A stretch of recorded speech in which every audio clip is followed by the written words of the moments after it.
सरपरस्त इजलास शेखुल हुफ़ाज़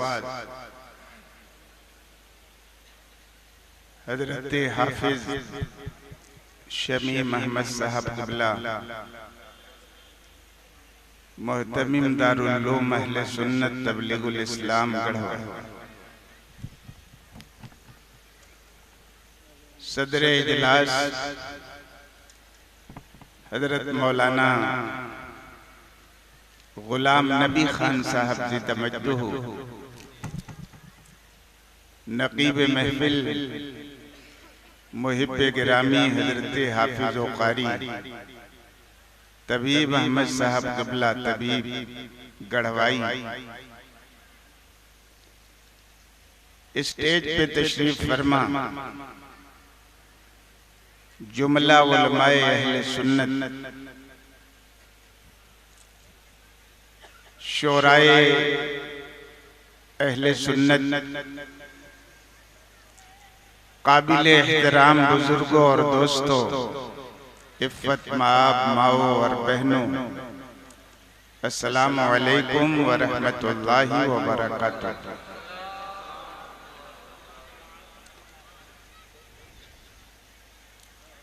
नहमदुहु व नुसल्ली अला रसूलिहिल करीम,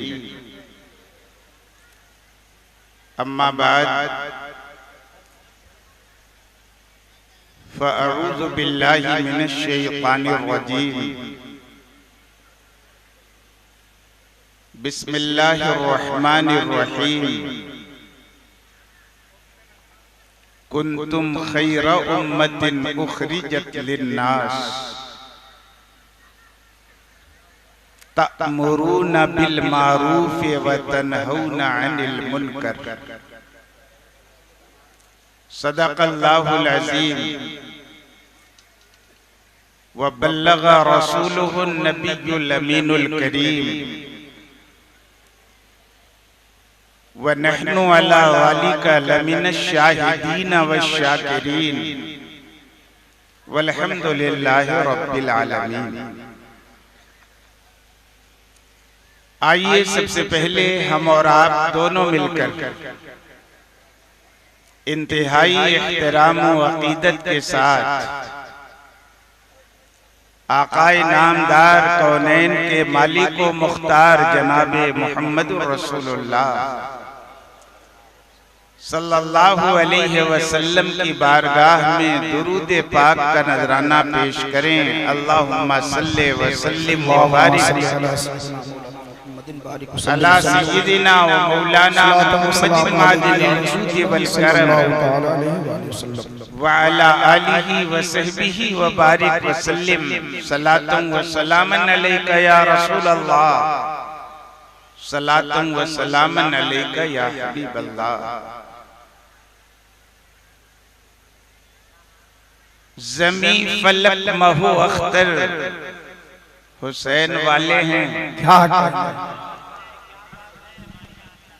ज़मी फलक महू अख्तर हुसैन वाले हैं, ये कायनात के मंजर हुसैन वाले हैं। सुभान अल्लाह।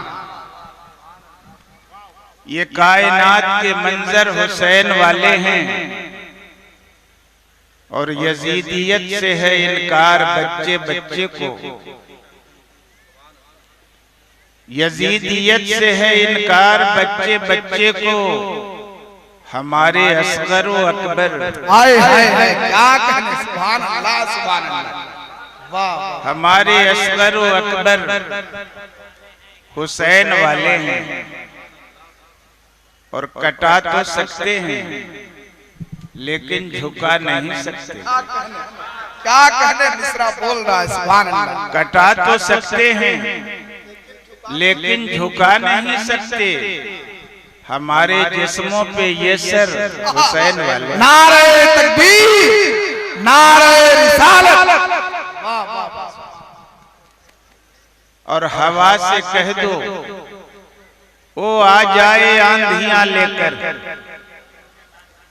हवा से कह दो आ जाए आंधियां लेकर, मेरे चिराग के तेवर। अरे वाह हुसैन, वाह वाह वाह वाह, क्या कहने, जिंदाबाद। आवाज से कह दो, मेरे चिराग वो आ जाए आंधियां लेकर, आ जाए आंधियां लेकर, मेरे चिराग के तेवर हुसैन वाले हैं। और यजीद वक्त को खातिर में वो नहीं लाते, यजीद वक्त को खातिर में वो नहीं लाते कि सर फरोशी का पैकर हुसैन। वाह वाह वाह वाह, क्या शायरी हुई, जिंदाबाद जिंदाबाद। सर फरोशी का पैकर हुसैन वाले। और तुम अपनी कसरत तादाद पे न इतराओ, तुम अपनी कसरत तादाद पे न इतराओ। सुनो हमारे 72 हुसैन वाले। जिंदाबाद जिंदाबाद, कसम खुदा की, कितना अच्छा काफिया। नारे तकबीर, नारे रिसालत, मुफ्ती मुजाहिद हुसैन साहब किबला, शहीद आजम कॉन्फ्रेंस। सुभान अल्लाह, सुभान। सुनो हमारे 72 हुसैन वाले हैं। और जो लोग उठते हैं सच्चाई का आलम लेकर, जो लोग उठते हैं सच्चाई का आलम लेकर, वो कायदीन वो रहबर हुसैन वाले, वो कायदीन वो रहबर, वो कायदीन वो रहबर हुसैन वाले हैं। और वही हैं सच्चे हुसैनी,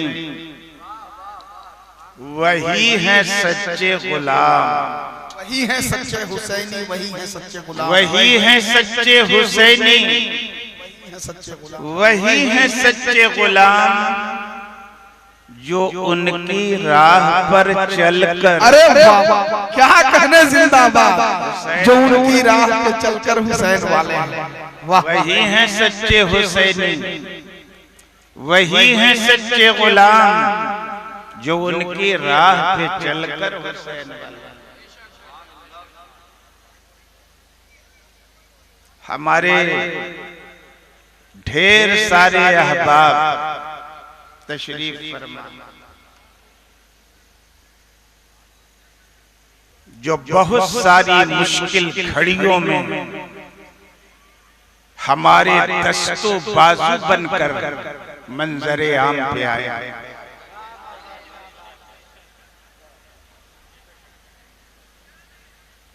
और मुखलिस अहबाब जब दस्तों बाजू बनकर साथ में आ जाए तो मार्का सर करने में दिक्कत नहीं होती।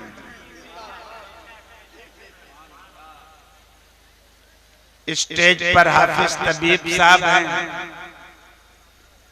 कारी मोहम्मद आशिकुर रहमान साहब हैं, हाफिज शब्बीर साहब हैं, हाफिज असलम साहब हैं, जी जी जी जी जी, पूरा स्टेज। मौलाना समीउल्लाह साहब हैं, हाफिज मुबारक। क्या कहने, क्या कहने, सुभान अल्लाह, सुभान अल्लाह, वाह वाह वाह वाह वाह। हाफिज जसीम साहब, जी जी जी जी जी, यहाँ लेकर आने वाले मौलाना अकबर साहब है कि नहीं, मौलाना मुख्तार साहब जिंदाबाद जिंदाबाद हैं, पीछे साहब हैं, मौलाना मुख्तार साहब हैं, हाफिज मंसूर साहब हैं, कारी असगर साहब। वाह वाह वाह वाह वाह, सुभान अल्लाह, है ना हाफिज अब्दुल समद। जी जी जी जी, माशाअल्लाह। अल्लाह रब्बुल इज्जत इनको सेहत और सलामती के आमीन साथ शादो आबाद। आमीन आमीन आमीन आमीन। हजरात, गालिबन ये मेरी पहली तकरीर होने जा रही है 1:45 बजे, और लगता है आखिरी तकरीर भी हो जाएगी। लेकिन जलसा इख्तिताम की मंजिल पर तब पहुंचेगा जब आप अपने दोनों मेहमान शोरा को, शहंशाह तरन्नुम हजरत अलहाज दिलकश राजवी साहब को और हजरत याकूब उस्मानी साहब को जी भर कर सुन नहीं लीजिएगा, तब तक जलसा चलता रहेगा। तकरीर शुरू में इसलिए कर दी जा रही है कि इस मजमे में बहुमत नात सुनने वालों की है।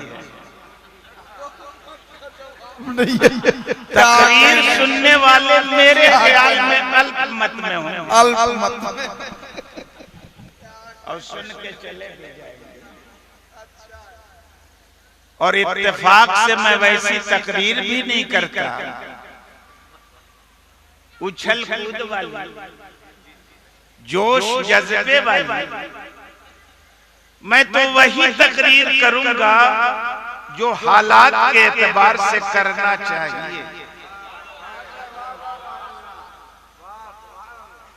मजमा को अच्छी लगे या खराब, ऐसा देख के वो लोग तकरीर करते हैं जिनको तकरीर करने की जरूरत होती है। जी। उम्र की 62वीं मंजिल पे पहुंचने के बाद अब मुझे तकरीर करने की जरूरत नहीं है कि नहीं? तो हम वो नहीं करेंगे जो आप चाहते हैं, हम वो तकरीर करेंगे जो हमसे इस्लाम करवाना चाहते हैं। कहने जिंदाबाद, नारे तकबीर। जरा सब लोग हाथ उठा लें मर्तबा मोहब्बत से, नारे तकबीर, नारे रिसालत। शहीद आजम कॉन्फ्रेंस, मुनाजिर अहले सुन्नत, मुफ्ती मुजाहिद हुसैन साहब किबला। सुभान अल्लाह। ईमान तो नबी की मोहब्बत का नाम है, और सच्ची मोहब्बत जिसको अपने नबी से होगी वो तो उनके नवासों से मोहब्बत करेगा। इसलिए कि जहां ईमान वालों को नबी ने खुद से मोहब्बत करने का हुक्म दिया है, अपने नवासों को से भी मोहब्बत करने का हुक्म दिया है। और हम लोगों को हुक्म दिया है अपने रब से दरख्वास्त, परवरदिगार तू भी हसन हुसैन से मोहब्बत कर। दोनों तरह की हदीसें मौजूद है कि नहीं? इमाम हसन को भी गोद में सरकार ने बिठाया, इमाम हुसैन को भी गोद में बिठाया, और नबी ने इरशाद फरमाया है, अल्लाहुम्मा इन्नी उहिब्बुहुमा फअहिब्बहुमा व अहिब्ब मन युहिब्बुहु। मेरे खुदा, मैं इन दोनों से मोहब्बत करता हूं, और मेरी दरख्वास्त है कि तू भी इनसे मोहब्बत फरमा, और खाली इनसे मोहब्बत न फरमा, जो जो इनसे मोहब्बत करे मेरे रब उनसे भी मोहब्बत।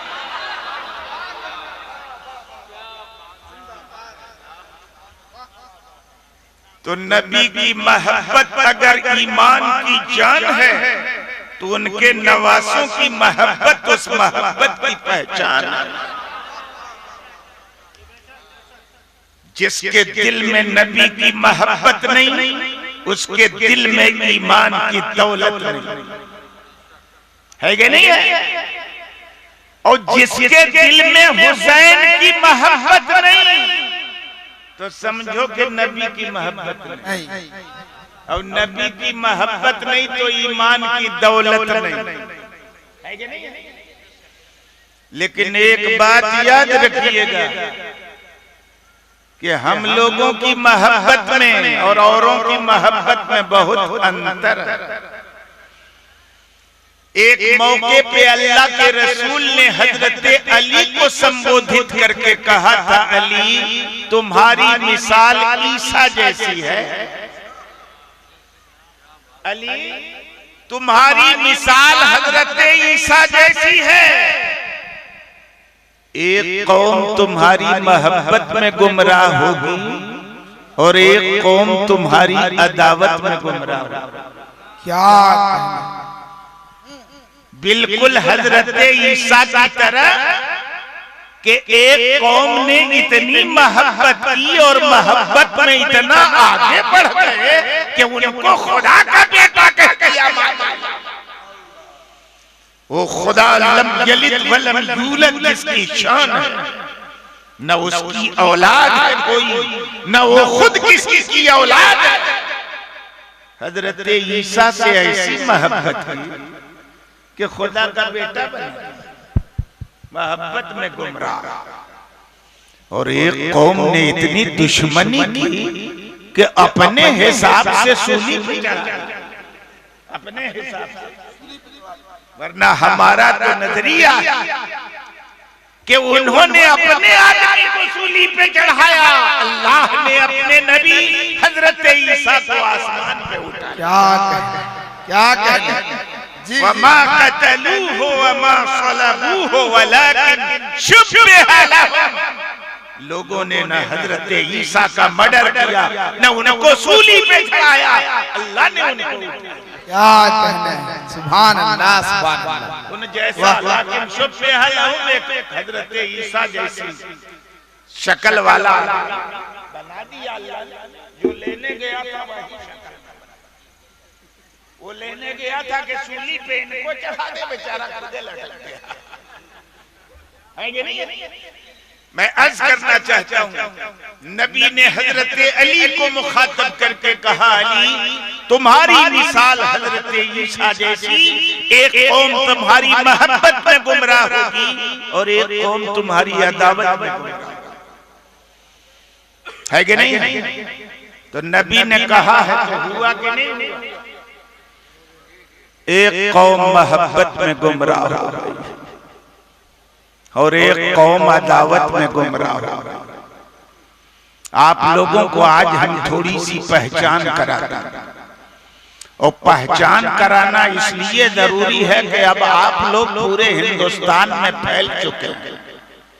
भांत भांत लोगों से के किस्म के लोगों से आपकी मुलाकात है, पता नहीं कहां कहां पहुंच के कहां डूब जाए आप, है कि नहीं।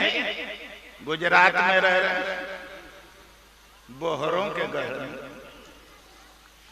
है कि नहीं। लखनऊ में रह रहे हैं शियों के गढ़ में, दिल्ली में रह रहे हैं वहाबियों के गढ़ में, है कि नहीं। तरह तरह के लोगों से आपकी मुलाकात, दोनों तरह के लोग हैं कि नहीं। अदावत में गुमराह, मोहब्बत में गुमराह। एक कौम मोहब्बत में गुमराह, मुहर्रम का चांद दिखा, काला कपड़ा पहना और लगे सीना पीटने, और पीटते रहे और क़यामत तक पीटते रहे। क्योंकि कूफा में इमाम अली मकाम को इन्हीं के बाप दादाओं ने चिट्ठी लिख के बुलाया था। जो लोग आज सीना पीट रहे हैं ना, इन्हीं के बाप दादा ने इमाम अली मकाम को लगभग 150 चिट्ठी लिख के बुलाया था।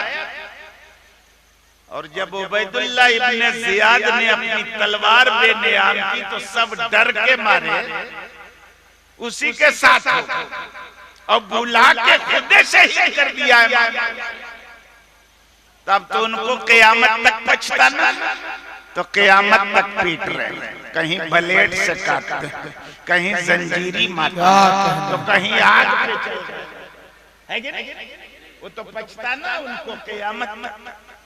ये कौम मोहब्बत में गुमराह। अरे हमारे इमाम ने करबला के तमाम औकात में सब्र का मुजाहरा किया है कि सीना पीटा। बताइए, सब्र का मुजाहरा। अली अकबर जैसे कड़ियल जवान का लाशा सामने आया, हमारे इमाम ने सजदे शुक्र अदा किया कि अल्लाह ने मेरे जवान बेटे की कुर्बानी अपनी राह में कबूल फरमाया। अल्लाह अकबर, क्या कहना। अली असगर जैसा नन्हा शेरखार शहीद हुआ, सीना पीटा था इमाम अली मकाम ने।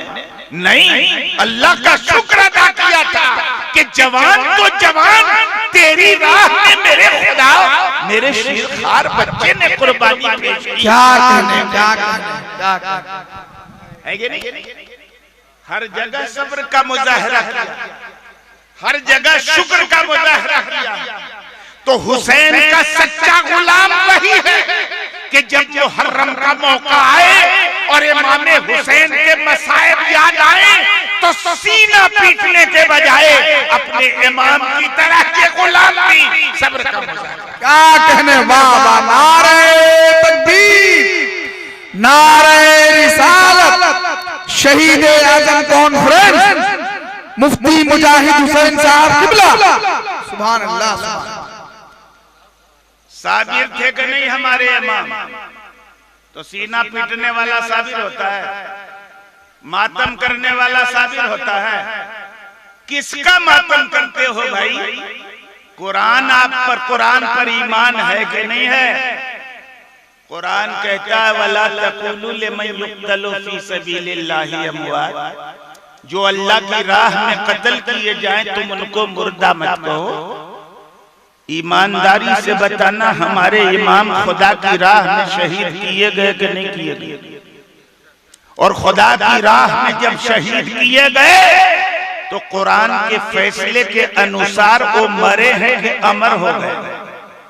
शहीद होके मरे नहीं, वो अमर हो गए। कुरान तो उनको मुर्दा कहने से रोकता।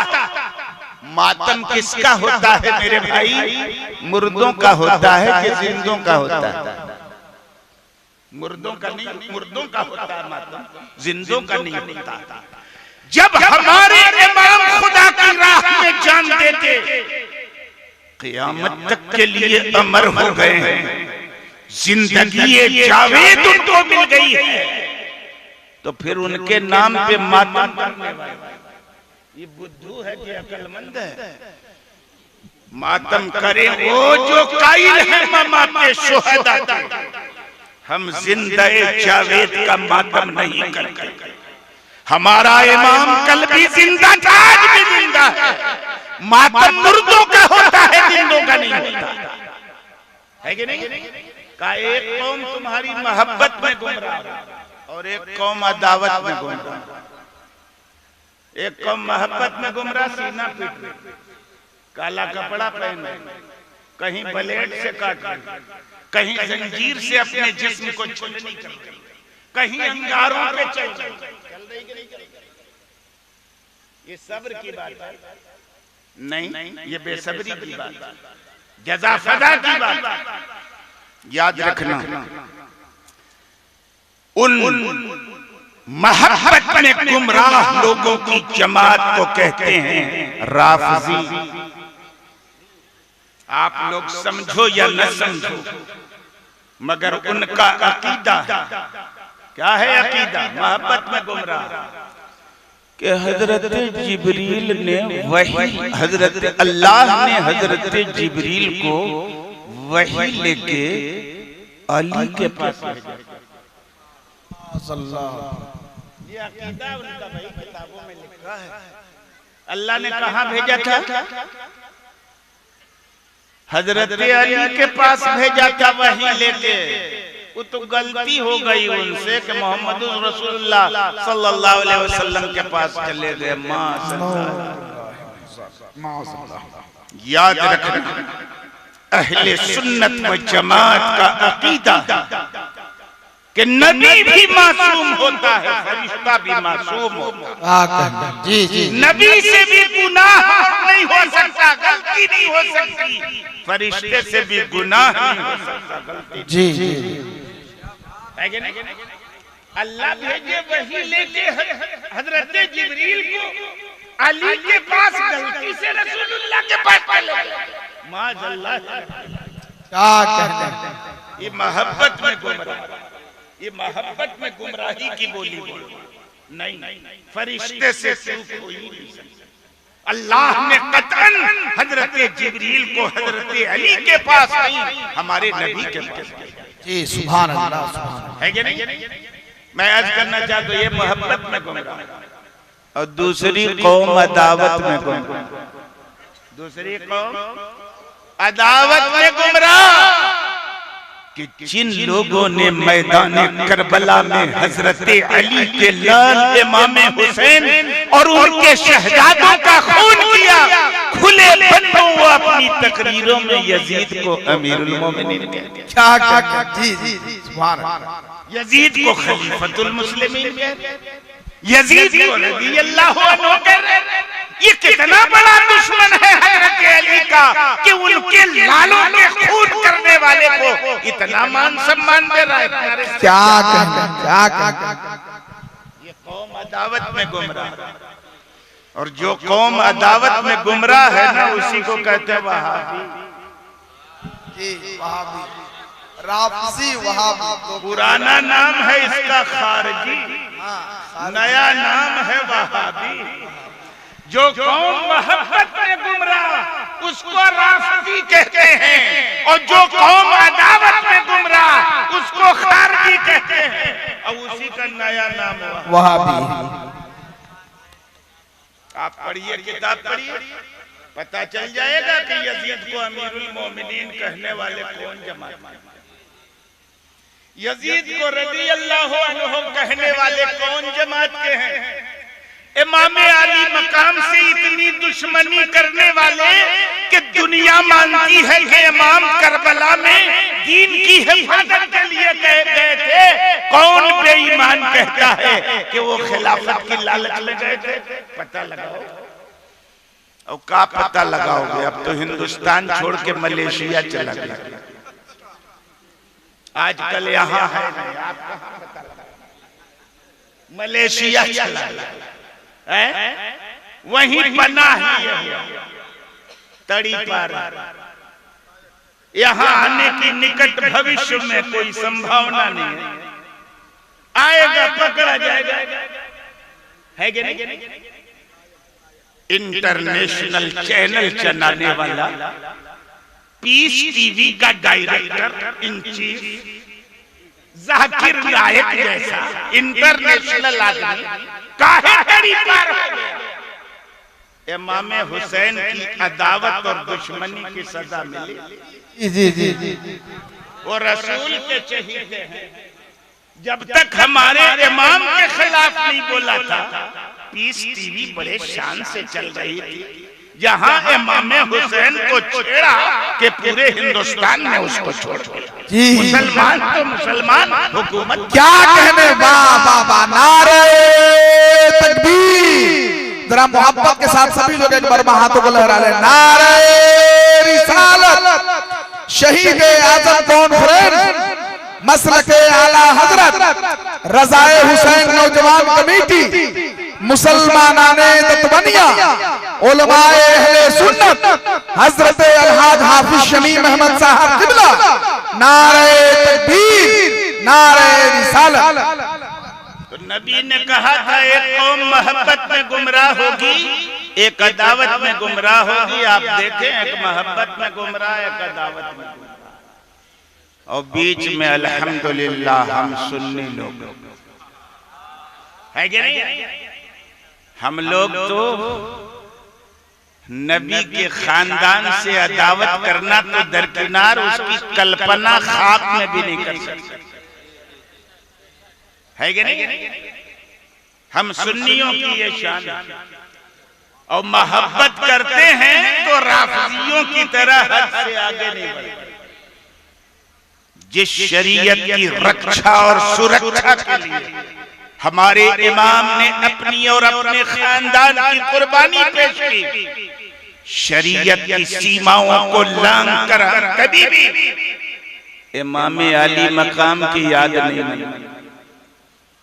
शरीयत के दायरे में रहो, इमाम का नाम लेना है, इमाम हुसैन की याद मनाना है। याद मनाने की शरीयत ने जो सीमा और हद मुकर्रर की है, उस हद से आगे मत बढ़ो। क्या हद मुकर्रर की है? याद रखना, हम में और शियों में एक फर्क ये है कि मुहर्रम में हम लोगों को गम होता, हम लोगों को गम मुहर्रम में होता, और कुछ लोग गम मनाते। आपने लिखा, पोस्टर क्या छापा, शहीद आजम कॉन्फ्रेंस, और दूसरों का, कुछ लोगों का पोस्टर चलता गमे हुसैन, मजलिसे गमे हुसैन, है कि नहीं? मजलिसे गमे हुसैन। हमारा क्या है? शहीद आजम का जश्न शहीद आजम, और उनका मजलिसे गमे हुसैन। याद रखना, गम होना और चीज है, गम मनाना और चीज है। जब जब मुहर्रमुल हराम का महीना आता और करबला में यजीद और यजीदियों ने इमाम और उनके खानदान पे मजालिम के जो पहाड़ तोड़े थे, उन मजालिम का जब हम तसव्वुर करते हैं तो हमारा सीना छलनी हो जाता, गम होता, आंखों से अश्कों का सैलाब रवा हो जाता। कौन ऐसा मुसलमान होगा जो करबला में इमाम आली मकाम की दर्दनाक शहादत का जिक्र सुने और उसका दिल दुखी न हो, अंदर से गमज़दा न हो। लेकिन ये गम होता, ये नेचुरल चीज, फितरी चीज, इस पे आप कंट्रोल नहीं कर सकते हो। ये तो ईमान का तकाजा है, ऑटोमेटिक तज़किरा होगा इमाम का। आएगा मुहर्रम का महीना तो गम होता ही, लेकिन गम हो जाना और गम मनाना और गम हो जाना ये फितरी चीज है। इस्लाम दीने फितरत है, फितरत में कोई पाबंदी नहीं लगाता, लेकिन गम मनाना ये इख्तियार की चीज है, और इख्तियार से गम मनाने की अनुमति हमारे पैगंबर ने किसी को 3 दिन से ज्यादा नहीं दी है। नहीं, हदीस सुनो, अल्लाह के मुकद्दस रसूल जनाबे मुहम्मदुर रसूलुल्लाह सल्लल्लाहु अलैहि वसल्लम इरशाद फरमाते हैं, ला यजूज़ु लिइम्राअतिन तु'मिनु बिल्लाहि वल यौमिल आखिर अन तुहिद्दा अला मय्यत फौका सलासी लयाल इल्ला अला ज़ौज अर्बअत अशहुरिन व अशरा। दुनिया की किसी ऐसी खातून के लिए जो अल्लाह पे ईमान रखती हो, आखिरत के दिन पे ईमान रखती हो, ये जायज नहीं है कि दुनिया में किसी भी विसाल करने वाली शख्सियत पे, मौत के मुंह में जाने वाली शख्सियत पे 3 दिन से ज्यादा गम मनाना। हाँ, एक औरत को इस बात की अनुमति है कि अगर उसके पति का देहांत हो जाए, उसका शौहर मर जाए, तो वो 4 महीना 10 दिन गम मनाएगी, शोक मनाएगी। इसको केवल पत्नी को अनुमति है। पति के इंतकाल पर कितना दिन शोक मनाएगी? 4 महीना 10 दिन। बाकी किसी को किसी के विसाल पर 3 दिन से ज्यादा गम मनाने की इजाजत नहीं, किसी को। अगर किसी के विसाल पर गम मनाने की इजाजत होती इस्लाम में 3 दिन से ज्यादा, तो अल्लाह के रसूल इस जमीन के ऊपर और इस आसमान के नीचे अल्लाह की मखलूक में सबसे बेहतर, सबसे अफजल, सबसे बढ़कर अगर किसी के इंतकाल पर गम मनाने की 3 दिन से ज्यादा इजाजत होती, तो रसूलुल्लाह के विसाल की तारीख में गम मनाना सबसे ज्यादा जरूरी होता जी है ना। फर्ज हो जाता हम लोगों कि जिस दिन नबी का विसाल है होता कि नहीं होता। मगर है रबीउल अव्वल में सीना पीटते हो कि जश्न ईद मिलादुन नबी मनाते हैं, कि काला कपड़ा पहनते नबी का विसाल हुआ, इसमें गम कम है कि नहीं? है ऐसा नहीं। हमारे आला हजरत तो कहते हैं हश्र तक डालेंगे हम। क्या कहने? अरे वाह वाह वाह वाह वाह, अहले मिंबर हजरत झुमकर नारे तकबीर, नारे रिसालत, फैजान आला हजरत, मसलक आला हजरत। सुभान हश्र तक डालेंगे हम पैदाइश मौला की धूम, मिसले फारस नजद के किले गिराते जाएंगे। रबीउल अव्वल में हम गम नहीं मनाते, नबी की विलादत का जश्न मनाते हैं। किसी के विसाल पे 3 दिन से ज्यादा गम मनाने की इजाजत नहीं है, उसकी समय सीमा निर्धारित है। खुशी मनाने की इस्लाम में कौनो समय सीमा निर्धारित है क्या? एक हद तक पहुंच के खुशी का काम खत्म नहीं। हम आपको बताएं, आज से 1380 साल पहले हमारे इमाम की शहादत हुई। कौन तारीख? 10 मुहर्रम। कितना दिन पहले? 1380 साल पहले, यानी सन 61 हिजरी। 61 में 41 निकाल दीजिए, कितना बचेगा? उतना ना बचा। तो 1380 साल गुजर चुके।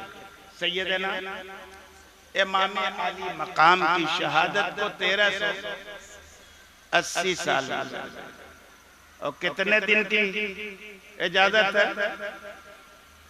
और ये 1380 साल के बाद अगर गम मनाया जाए तो इजाजत है शरीयत में? तो क्या करना चाहिए? वही करना चाहिए जो आप लोगों ने किया।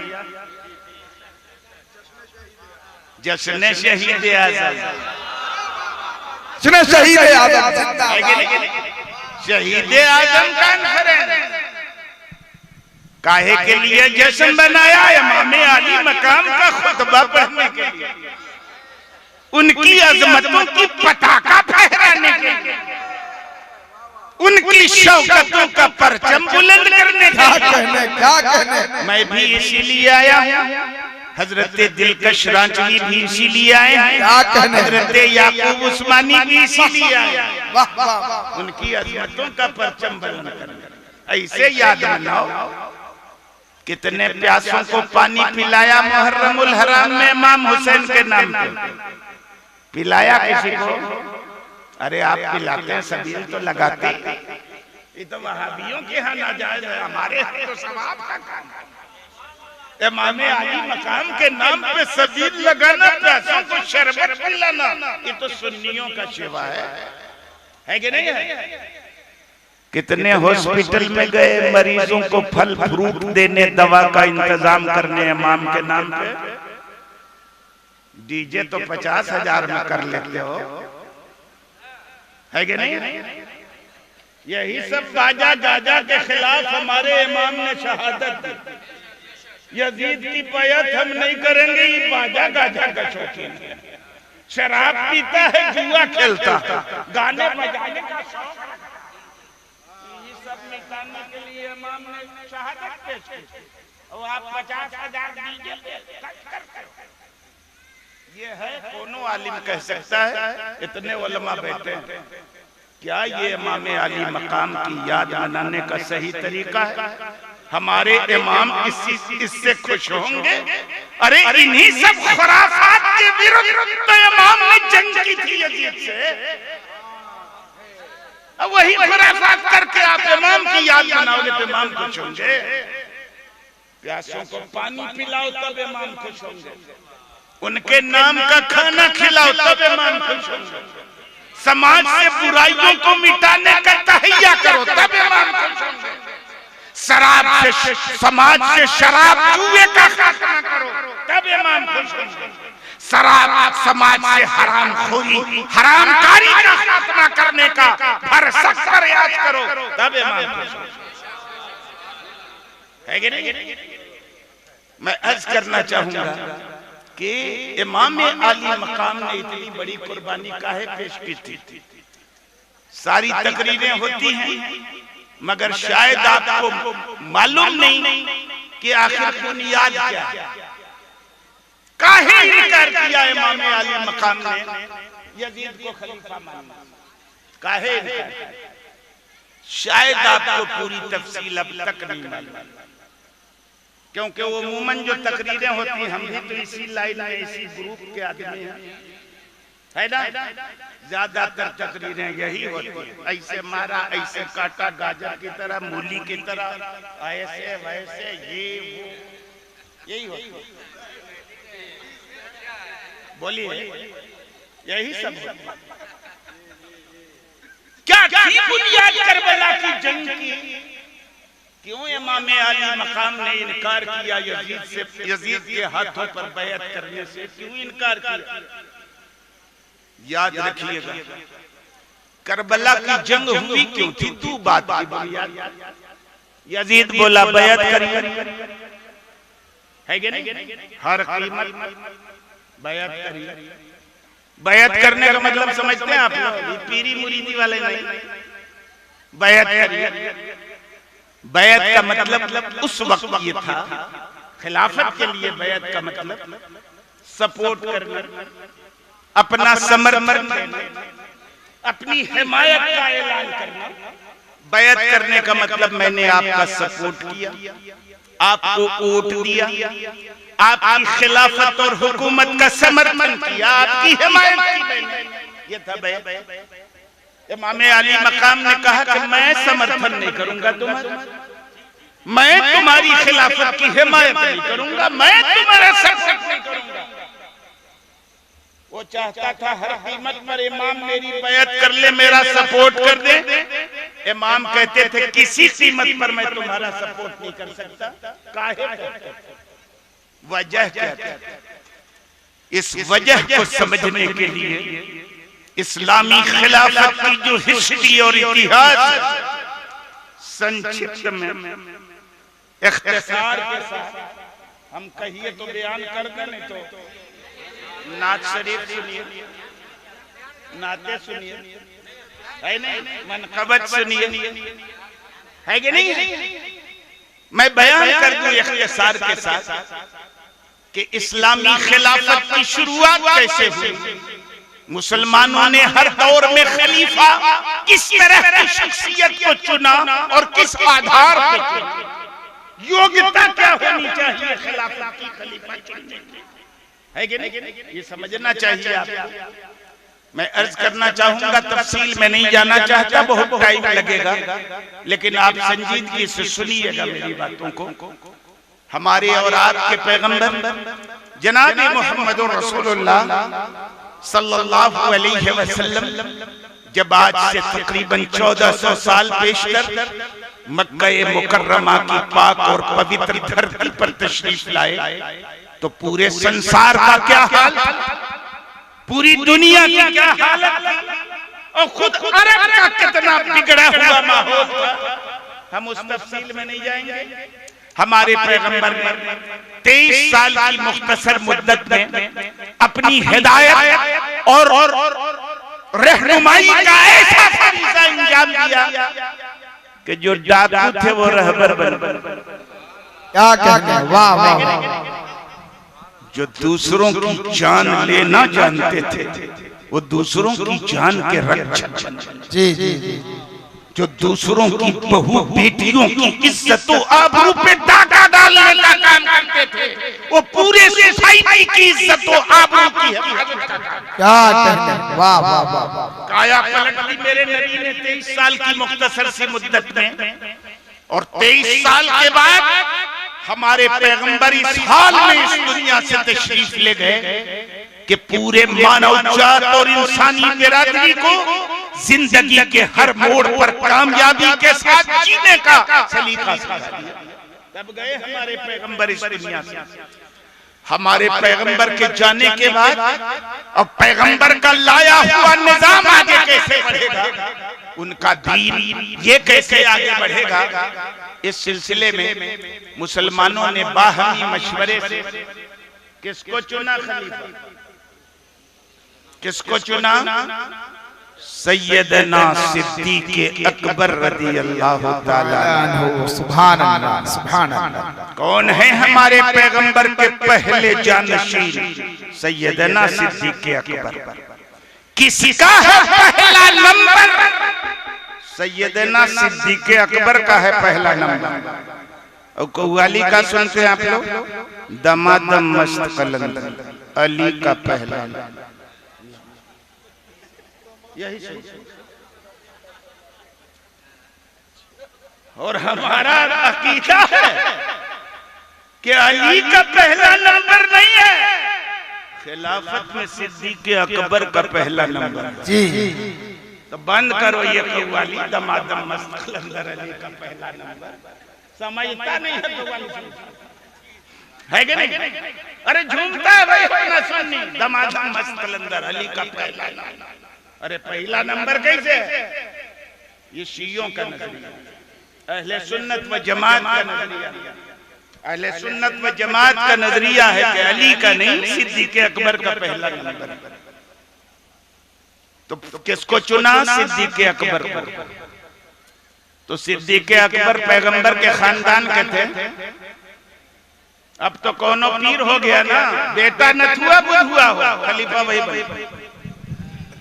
क्या अच्छा है, अच्छा है। ये नहीं देखना है कि इस लायक है कि नहीं कि खलीफा बन सके, नहीं, पीर साहब का बेटा ही खलीफा बन। इस तरह की अंधी अकीदत की अनुमति इस्लाम में नहीं है। इस्लाम कराबतदारी और खानदान देखने से पहले परहेजगारी और तकवा पहले है कि नहीं है? अगर कराबतदारी और खानदान की बुनियाद पर खिलाफत देने की रविश थी इस्लाम में, तो यकीनन पहले खलीफा की हैसियत से हजरत अली चुने जाते, क्योंकि नबी के खानदान के केवल हजरत अली थे। सिद्दीक़ अकबर नबी के खानदान के नहीं, मेरे नबी का खानदान बनु हाशिम है। सिद्दीक़ अकबर का ताल्लुक बनु हाशिम से नहीं था। सिद्दीक़ अकबर को चुना, नबी के दामाद थे, नबी के चचेरे भाई थे, बनु हाशिम से ताल्लुक था उनका। लेकिन मुसलमानों ने हजरत अली को नहीं चुना। किसको चुना? सिद्दीक़ अकबर को चुना। यहीं से इस्लाम का मजाक मालूम हुआ कि खिलाफत ये बाप दादा की विरासत नहीं है, खिलाफत कराबतदारी की बुनियाद पर नहीं, तकवा और परहेजगारी की बुनियाद पर। क्या कहने? अरे बाबा बाबा, नारे तकबीर, नारे रिसालत, जश्न शहीद आजम मुफ्ती मुजाहिद हुसैन साहब किबला, मुसलमानाने दतवनिया। बहुत उम्दा, बहुत उम्दा। और सहाबा की पूरी जमात ने, वैसे तो सब मुत्तकी थे, सब परहेजगार। याद रखिएगा, मेरे नबी का हर सहाबी मुत्तकी है, हर सहाबी परहेजगार है, हर सहाबी आदिल है, कोई सहाबी जालिम नहीं है। और मेरे नबी का हर सहाबी जन्नत में जाएगा, कौनो जहन्नम में नहीं। कुल्लन वअदल्लाहुल हुस्ना, कुरान का ऐलान है कि हमने अपने नबी के एक एक सहाबी से जन्नत का वादा कर लिया। ये अल्लाह का फरमान। हर सहाबी आदिल, हर सहाबी मुत्तकी, हर सहाबी परहेजगार। इसीलिए नबी ने दूसरी हदीस में कहा, असहाबी कन्नुजूम बिअय्यिहिम इक्तदैतुम इहतदैतुम, मेरे सहाबा तो सितारों की तरह हैं, जिनके पीछे चल पड़ोगे हिदायत मिलेगी। सब, लेकिन सब सहाबी का दर्जा बराबर है? नहीं, सब बराबर परहेजगार है नहीं, परहेजगार सब है, लेकिन सबसे बड़े परहेजगार पूरे सहाबा की जमात में सैयदना सिद्दीक़ अकबर। मुसलमानों ने खलीफा चुना मुसलमानों का, तो कराबतदारी की बुनियाद पर नहीं, तकवा और परहेजगारी की। और बात में दलील नहीं, दलील सुनो कैसे सबसे बड़े परहेजगार। गौर से सुनिएगा थोड़ा सा, एक आध घंटा हो जाएगा तो फिर सोचेंगे कि खत्म करें कि ना करें। अभी 1 घंटा नहीं हुआ ही तो कोर्स है 1 घंटे का। उससे कम तो करना ही नहीं। ये मत सोचिएगा कि 1 घंटा से पहले खत्म कर देंगे हम, उससे पहले दिलकश साहब का सुन लेंगे, वो नहीं होगा। आप सब चले जाइएगा तब वो हम 1 घंटा तक देंगे, उससे घट नहीं सकता, बढ़ सकता। हाँ, कोटा से कम नहीं होगा, तब तो गलत हो जाएगा, बददियानती हो जाएगा। किस बुनियाद पर चुना सिद्दीक़ अकबर को? इसलिए कि पूरे सहाबा में सबसे बड़े परहेजगार सबसे, मगर सबसे बड़े परहेजगार सिद्दीक़ अकबर। अब कुरान पढ़ो, सैयदना सिद्दीक़ अकबर रज़ी अल्लाह ताला अन्हु की ये आदत करीमा थी कि इब्तिदाए इस्लाम में जो गुलाम मुसलमान हुए या दबे कुचले लोग मुसलमान हुए और दबंग लोगों ने उनको सताना शुरू किया इब्तिदाए इस्लाम में, तो सैयदना सिद्दीक़ अकबर करते क्या थे कि गुलामों को उनके मालिक से मुहमागी कीमत पे खरीदते थे और उसके बाद अल्लाह के लिए आजाद कर देते थे। खरीदा, आजाद किया, जुल्म से बचा लिया, मालिक के जुल्म से अब उसका इख्तियार नहीं रहा, आजाद हो गया। ये काम था सैयदना सिद्दीक़ अकबर का। इस्लाम ने पूरी इंसानी बिरादरी को आजादी दिलाने का ठेका ले रखा था। गुलामी तो इस्लामी अहद के पहले की पैदावार थी। इस्लाम ने आकर इस गुलामी की प्रथा को बढ़ावा नहीं दिया, बल्कि गुलामी की आजादी पर इतना सवाब रखा ना कि सारे गुलाम रफ्ता रफ्ता आजाद होते गए और आज दुनिया में गुलामी नहीं। ये इस्लाम की देन है कि नहीं? तो सिद्दीक़ अकबर क्या करते थे? खरीद के आजाद कर दिया करते थे। बहुत सारे गुलामों को खरीद के आजाद किया। और हजरत बिलाल हबशी का नाम तो आपने सुना होगा।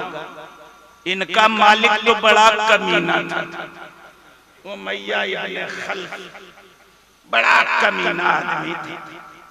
जितनी अज़ियतें दी हजरत बिलाल को, जितने मसाइब दिए हजरत बिलाल को, उसकी कल्पना करोगे तो तुम्हारे रोंगटे खड़े हो जाएंगे, बयान भी नहीं करना मुझको। इनको तो बड़ी भारी कीमत देके खरीदा हजरत सिद्दीक़ अकबर, बहुत भारी, और आजाद कर इतना दाम दिया हजरत बिलाल का कि मेरे ख्याल में मक्के की मंडी में इतना कीमती कोनो गुलाम न बिका। तो दुनियादार तो अपने हिसाब से सोचता है, मक्के के बेईमान भी गाना फूसी करने लगे कि नहीं, इतना दाम देके कोई यूं ही किसी को आजाद नहीं कर सकता। जरूर सिद्दीक़ अकबर पर बिलाल हबशी का कोनो पुराना एहसान, इतने भारी दाम पे खरीद के जो इसको आजाद किया है, ये उसी पुराने एहसान का बदला है। ये गाना फूसी शुरू कर दी। अल्लाह रब्बुल इज्जत ने कुरान की आयत उतार दी, यारे गार सैयदना सिद्दीक़ अकबर की शान।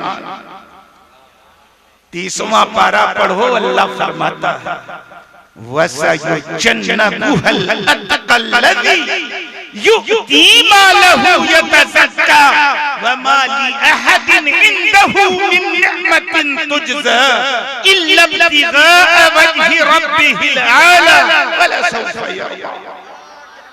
क्या कहने, वाह वाह वाह वाह वाह, जिंदाबाद जिंदाबाद। मक्के वालों की काना फूसी का जवाब देते हुए अल्लाह ने इरशाद फरमाया कि अनकरीब उस आदमी को जहन्नम से बहुत दूर रखा जाएगा जो अपने आप को सुथरा करने के लिए राहे खुदा में माल देता है। यानी बिलाल को जो आजाद किया है सिद्दीक़ ने, उनका कोई एहसान नहीं, कोई एहसान नहीं। कुरान ने कहा वमाली हदिन इंदहु मिन नेमतिन तुजज़ा, अबू बकर पर किसी का एहसान नहीं जिस एहसान का वो बदला चुकाए, वो तो महज अपने परवरदिगार की खुशनुदी चाहे। क्या कहने हाय हाय हाय जिंदाबाद, नारे तकबीर, नारे रिसालत, क्या कहने। वसयुजन्नबुहल अत्का, अनकरीब जहन्नम से उस सबसे बड़े परहेजगार को रोका जाएगा। अत्का माने सबसे बड़ा परहेजगार, मुत्तकी माने परहेजगार और अत्तका माने सबसे बड़ा परहेजगार। सिद्दीक़ अकबर को इसलिए चुना, मुसलमानों ने अपना पहला खलीफा, क्योंकि सहाबा की पूरी जमात में सिद्दीक़ अकबर सबसे बड़े परहेजगार थे और इसलिए थे कि कुरान ने उनको सबसे बड़ा परहेजगार कहा। किस बुनियाद पर चुना गया? परहेजगारी की बुनियाद। अच्छी बात है, जब सिद्दीक़ अकबर का विसाल होने लगा तो उन्होंने सैयदना अब्दुर्रहमान इब्ने औफ को बुलाया कि उमर के बारे में आपकी क्या राय है? क्योंकि हुजूर हो तो जितना आप अच्छा समझते हैं उससे कहीं ज्यादा अच्छा, विसाल का वक्त करीब, उससे ज्यादा अच्छा। फिर हजरत उस्मान गनी को बुलाया, क्या उस्मान, उमर के बारे में आपका क्या ख्याल है? तो इन्होंने कहा कि आप मुझसे अच्छा जानते हैं।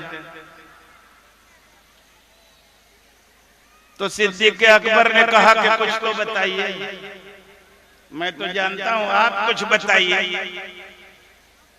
तो उन्होंने कहा कि हुजूर, उनका जाहिर, उनका बातिन उनके जाहिर से अच्छा, और सहाबा की पूरी जमात में उनकी बराबरी का। यह हज़रत उस्मान गनी ने मशवरा दिया। एक तीसरे सहाबी रसूल हैं हजरत उसैद इब्ने हुज़ैर, उनसे जब पूछा तो कहा कि हुजूर बहुत अच्छे आदमी, अल्लाह जिससे नाराज उससे उमर नाराज, और अल्लाह जिससे खुश उससे उमर खुश, और उनका बातिन उनके जाहिर से अच्छा। ये सब राय ले रहे थे अपने बाद खलीफा किसको नॉमिनेट करें। सबकी राय मिल गई तो कुछ लोग आए। देखिए कैसे खिलाफत का काम अंजाम पाया है इस्लामी। और सुने, बगौर सुने आप हज़रात। कुछ लोग आए, उन्होंने अपनी राय दी, अच्छे किया। मशवरा इसीलिए होता है कि मुवाफिक मुखालिफ दोनों तरह की राय आए। कुछ लोग आए, सिद्दीक़ अकबर, आप नहीं जानते हैं कि फारूक आजम कितना सख्त गिर आदमी है, कितना सख्त मजाज है। उनको अपने बाद अगर खलीफा आप बनाइएगा तो कल अल्लाह के यहाँ क्या जवाब दीजिए? ऐसा भी कहा सिद्दीक़ अकबर।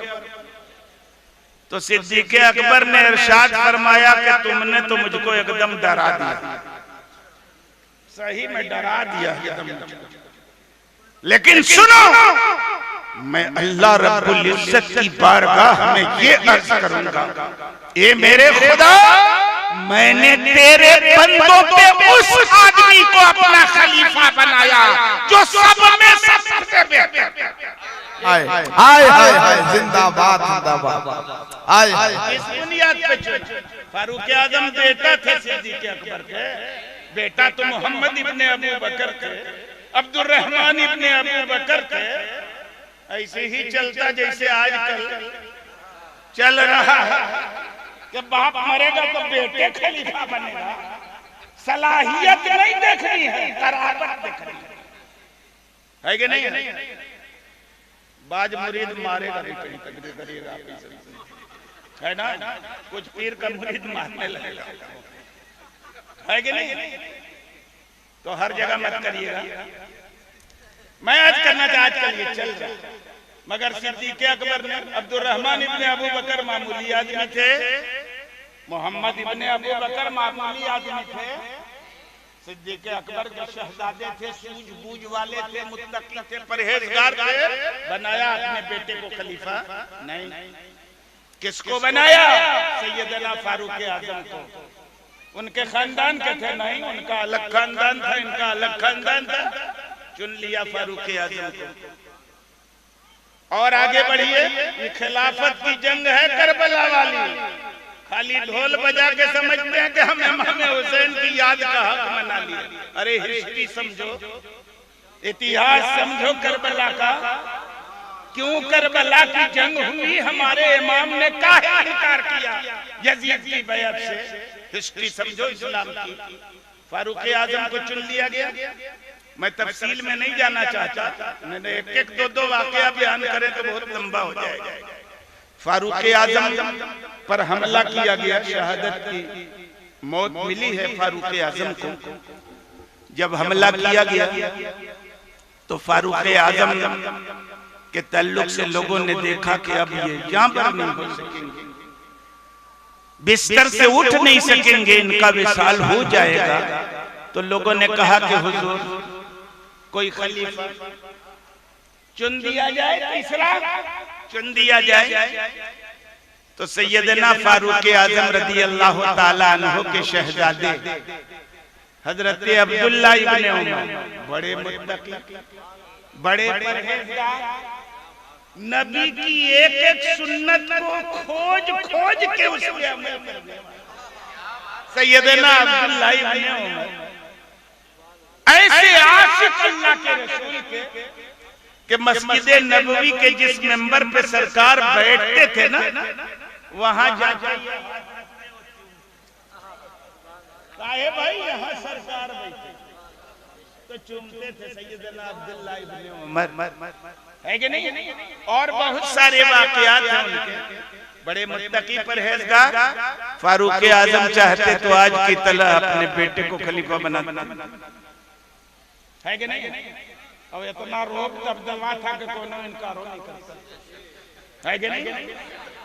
कोई इनकार नहीं करता, मगर बनाया नहीं। सैयदना फारूक आजम ने खिलाफत का इंतखाब मुसलमानों के बाहमी मशवरे पे छोड़ दिया। एक कमेटी बना दी खलीफा चुनने के लिए। कमेटी में कौन? सैयदना उस्मान गनी, सैयदना अली इब्ने अबी तालिब, सैयदना तलहा इब्ने उबैदुल्लाह, हजरत अब्दुल्ला इब्ने जुबैर, हजरत अब्दुर्रहमान इब्ने औफ, इन सबको कमेटी में रखा। बेटे थे अब्दुल्ला इब्ने उमर, कहा कि हुजूर इन्हीं को बना दीजिए ना। तो कहा कि इनको तो तिलाक देने का ढंग सही से नहीं है, तो खलीफा खा। ये उनकी बात थी, ये हमारी औकात नहीं है कि उनके बारे में बोले।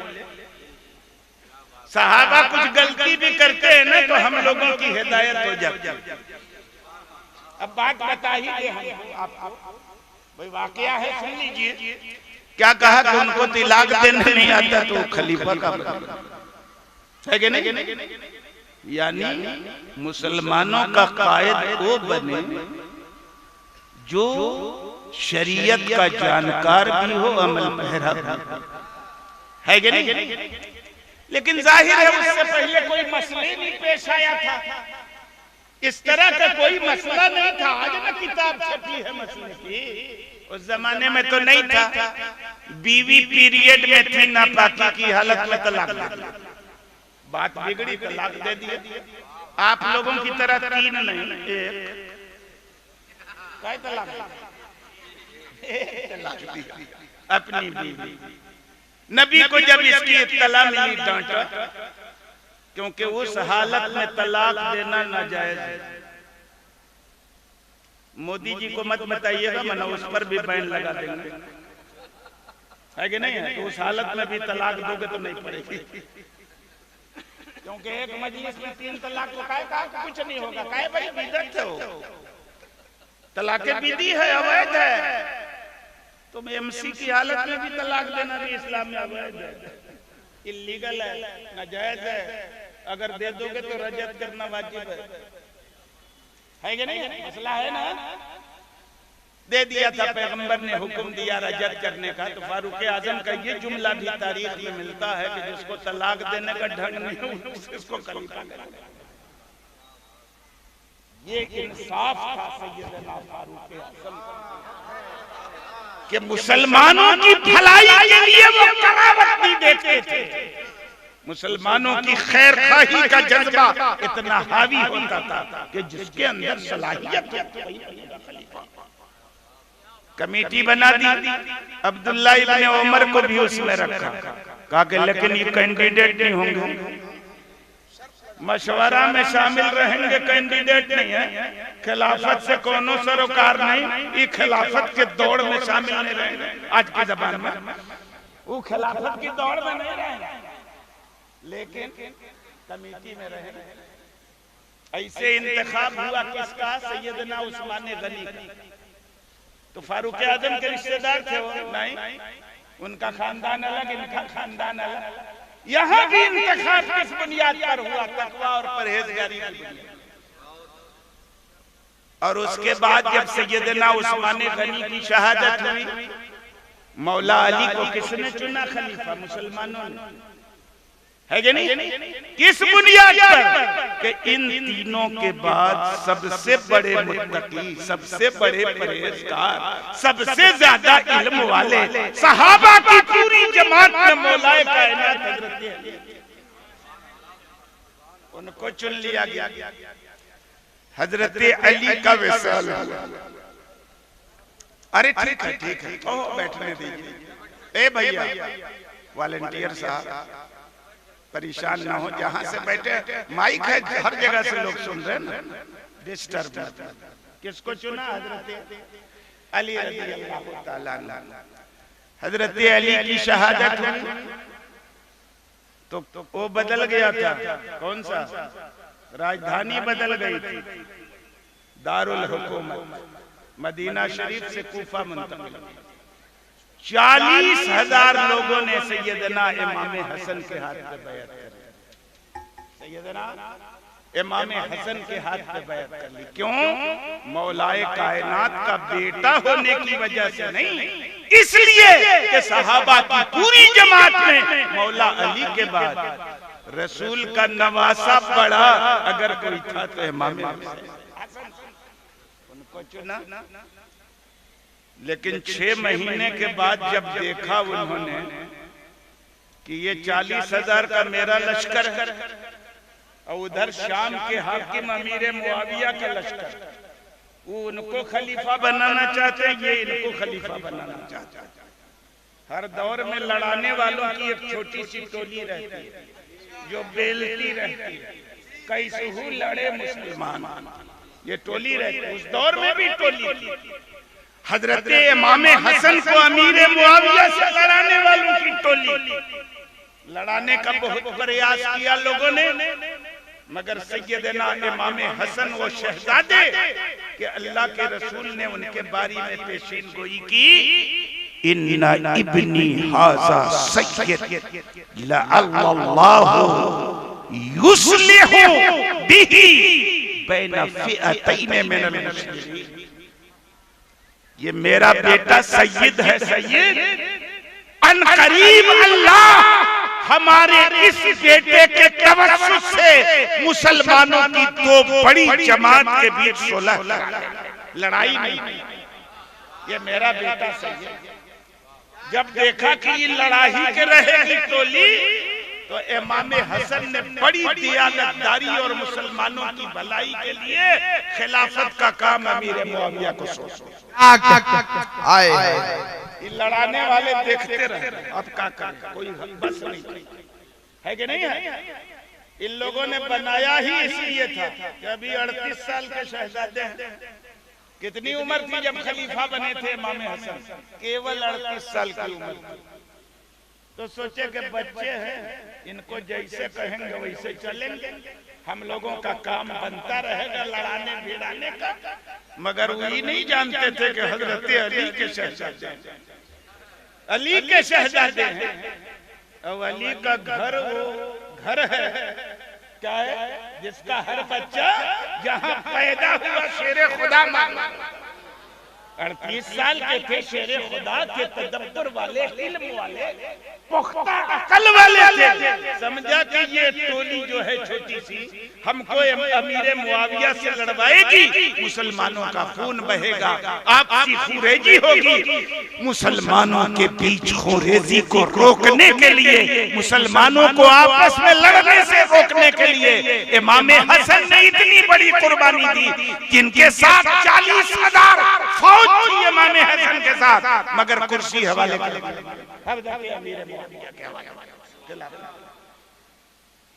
और याद रखना मेरे नबी की पेशीन गोई है कि मेरे बाद खिलाफत 30 साल रहे।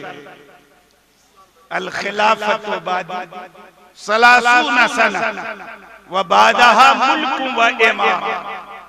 खिलाफत मेरे बाद 30 साल तक रहेगी और 30 साल के बाद बादशाहत शुरू हो जाएगी।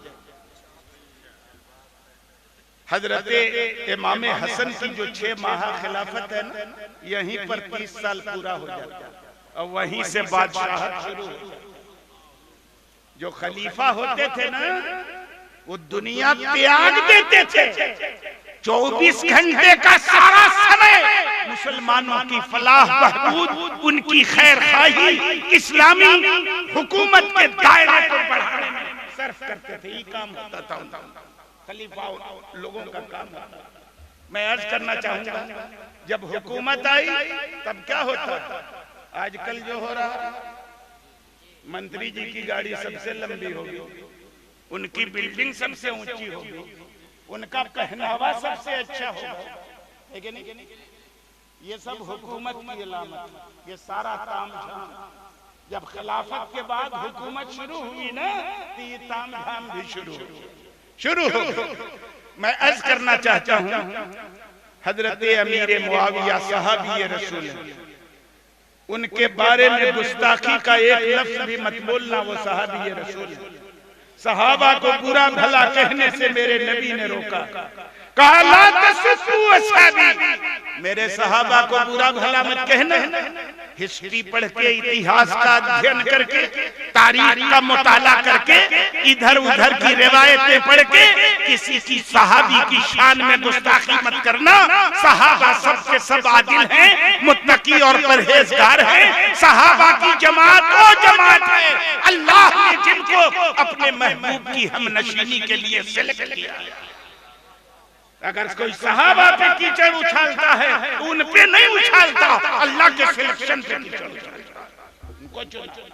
सहाबा की शान बहुत होती है। अमीर मुआविया का सहाबी रसूल, लेकिन जब उनका विसाल होने लगा तो आप जानते हैं कितनी बड़ी हुकूमत थी अमीर मुआविया की, कितनी बड़ी हुकूमत थी उनके खिलाफत के दौर में। आज पूरी दुनिया में कितने ममालिक हैं मुसलमानों के? 55 या 56 जो हो, 60 से नीचे 50 से ऊपर है कि नहीं? इतने ममालिक हैं। आज से 1400 साल पहले उन सारे ममालिक के अकेले बादशाह, अकेले थे। और कोई था अमीर मुआविया के जमाने में?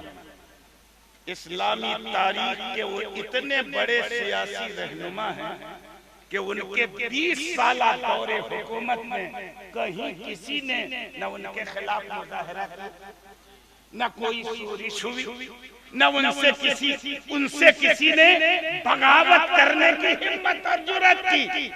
शान से हुकूमत की 20 साल तक, और इस्लामी सल्तनत के दायरे को शर्क से गर्ब तक, शिमाल से जनूब तक फैलाया अमीर मुआविया। शानदार हुकूमत रही उनकी। अच्छा साहब, लेकिन बहरहाल हुकूमत जिसकी होती है, कराबतदारी कुछ न कुछ रंग लाती है।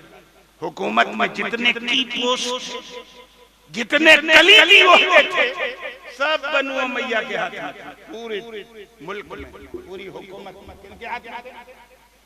सब बनु उमैया के हाथ में। अब अमीर मुआविया का विसाल का वक्त करीब आया तो अब खलीफा चुनने की बात आई। तो इन्होंने भी अभियान चलाया। लेकिन अब सवाल ये पैदा होता है कि आए जब ये मदीना मुनव्वरा तो साहबे किराम से मशवरा किया। जिनसे मशवरा किया उनमें अब्दुल्ला इब्ने जुबैर भी थे, मरवान इब्ने हकम के तवस्सुत से, मदीना का जो गवर्नर था मरवान इब्ने हकम, उसके तवस्सुत से मशवरा किया अब्दुल्ला इब्ने जुबैर कि भैया बड़े अच्छे आदमी को अमीर मुआविया ने खलीफा चुन लिया है। कहा किसको? कहा यजीद को। ला हौल वला कुव्वता इल्ला बिल्लाह, यजीद को खलीफा चुना है। देखो ये खिलाफत नहीं, कैसरियत। कैसरियत मतलब शहनशाही। एक कैसर मरा रूम का बादशाह, बेटा दूसरा कैसर बन, पोता तीसरा कैसर बन, पर पोता ये कैसरियत है, इस्लामी खिलाफत नहीं है। कैसे खलीफा चुने बताओ? या तो अल्लाह के रसूल ने जैसे किसी को खलीफा नामजद नहीं किया, खुले तौर पर नामजद, खुले तौर पर इशारा दिया, खुले तौर पर किसी को नामजद नहीं किया। अमीर मुआविया भी किसी को नामजद न किया। मुसलमान जिसको चाहेंगे अपना खलीफा चुन लेंगे, नंबर 1। नंबर 2, या फिर सिद्दीक़ अकबर जैसा काम कर कि उन्होंने खलीफा चुना तो मगर अपने खानदान में से किसी को नहीं, वो भी दूसरे खानदान का चुन देंगे, कोई बात नहीं। नंबर 2 या नंबर 3, फारूक आजम ने जैसे खिलाफत खलीफा चुनने के लिए कमेटी बना थी, वो कमेटी बना, ये कहा अब्दुल्ला इब्ने जुबैर रदियल्लाहु ताला अन्हु। ये सब मशवरे थे। अब सैयदना, आखिरी बात मैं अर्ज करना चाहूंगा, सैयदना अमीर मुआविया के सामने मसला आया कि करें क्या? रसूलुल्लाह की तरह छोड़ दें किसी को खलीफा, हम मुंतखब न करें, मुसलमान जिसको चाहे चुने, या किसी को नॉमिनेट कर या कमेटी बना दे। वो समझ रहे थे कि हालात अब बहुत बदल चुके हैं।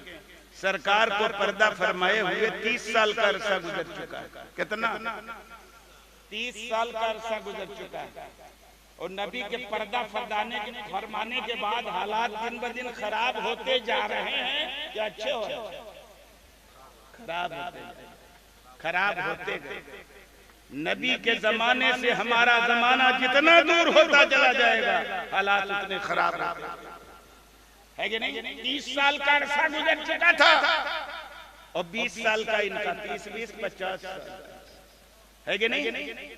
अरे भाई 60 हिजरी में नवे साल हुआ है, सरकार के विसाल फरमाए हुए 40-40 साल का अरसा गुजर चुका, तब अमीर मुआविया का विसाल हुआ। हालात कितने बदल गए।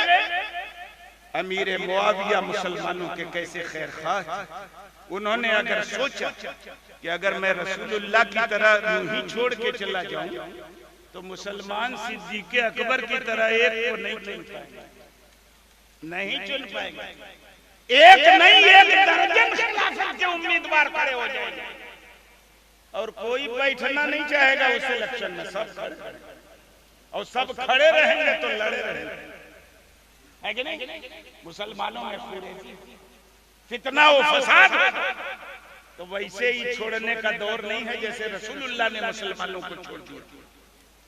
और अगर मैं फारूक सिद्दीक़ अकबर की तरह किसी को नॉमिनेट करूं तो 2 सूरतें, या तो अपने बेटे को करूंगा, तो ये सिद्दीक़ की सुन्नत नहीं, उन्होंने अपने बेटे को खलीफा नहीं बनाया।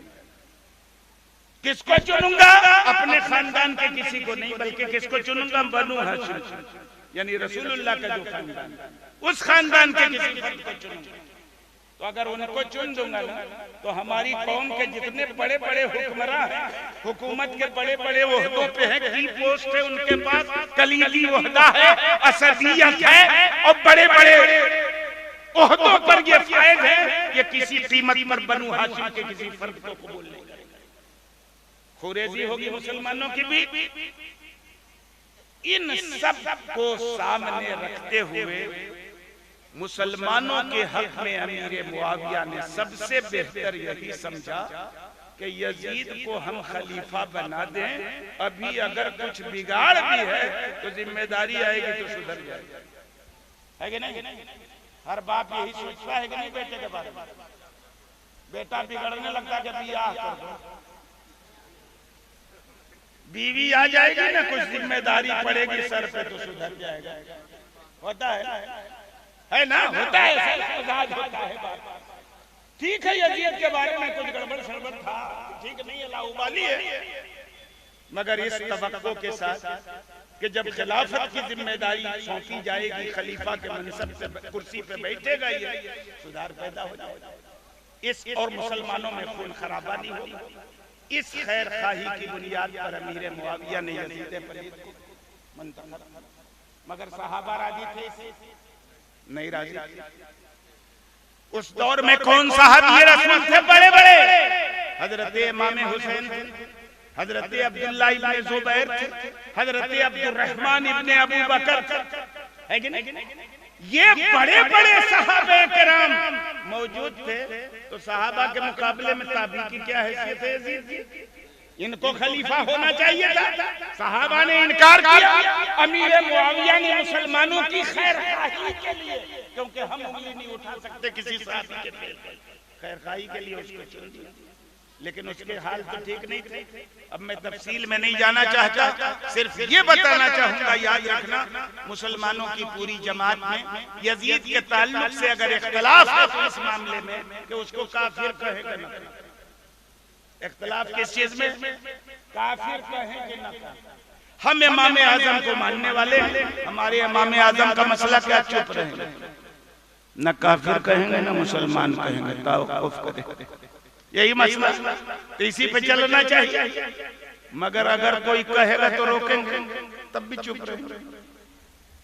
सैयदना इमाम अहमद इब्ने हंबल ने उस पर कुफ्र का फतवा लगाया, ठीक किया, हम नहीं कहेंगे, चुप रहेंगे, है कि नहीं? तो काफिर कहने में तो इख्तिलाफ है, लेकिन उसके फासिक फाजिर होने में, उसके बदकिरदार बदअमल होने में, खिलाफत के लिए नाअहल होने में किसी का इख्तिलाफ। और जब इख्तिलाफ नहीं है तो ऐसे नाअहल को खिलाफत के तख्त से उतार कर किसी अहल को खिलाफत की कुर्सी पे बिठाना इमाम की जिम्मेदारी, और इमाम ने वही जिम्मेदारी निभाई और क़यामत तक के लिए दुनिया वालों को दर्श दिया कि चढ़ जाए देती रहेगी, क्या है, करती रहेगी पेश शहादत हुसैन की, आजादी हयात का ये सरमदी उसूल कि चढ़ जाए कट के सर तेरा नेज़े के नोक पर, लेकिन तू फासिकों की इताअत न कर, है कि नहीं? ये दर्स दिया हमारे इमाम अहले मकाम ने, और सिर्फ इस बुनियाद पर दर्स दिया कि जो फासिक हो, फाजिर हो, बदअमल हो, वो खलीफतुल मुस्लिमीन बनने का लायक नहीं। खलीफा हर दौर में मुसलमानों ने समाज की उसी शख्सियत को चुना है जो समाज में सबसे ज्यादा मुत्तकी हो, सबसे ज्यादा परहेज़गार, है कि नहीं? अब बहुत टाइम हो गया, बातें तो बहुत हैं, लेकिन हम सब कह नहीं सकते। अल्लाह रब्बुल इज्जत हम सब मुसलमानों को इस बात की तौफीक अता फरमाए कि करबला के पीछे खाली करबला की दास्तान नहीं है, करबला का एक पैगाम है। दास्तान खाली मत सुनिए, पैगाम भी सुनिए। वो पैगाम है समाज की बुराइयों का खात्मा। तो आप भी लग जाइए अगर सच्चे हुसैनी हैं। एक शेर मैंने पढ़ा था तकरीर के शुरू में कि वही हैं सच्चे हुसैनी, वही हैं सच्चे गुलाम जो उनकी राह पर चलकर हुसैन वाले। क्या कहने, वाह सुभान अल्लाह। तो खाली उछल उछल के या हुसैन का नारा लगाने से ये सच्ची गुलामी नहीं है। उनकी राह पे चल के थोड़ा दिखाइए, तब न सच्ची गुलामी का सबूत होगा। अल्लाह रब्बुल इज्जत हम तमाम मुसलमानों को इमाम आली मकाम से मोहब्बत करने की, उनका जश्न मनाने की और उनके नक्शे कदम पर चलते हुए समाज से हर बुराइयों को मिटाने के लिए हत्तल इम्कान प्रयास करने की तौफीक अता फरमाए। आमीन। व आखिरु दावाना अनिल हम्दुलिल्लाह।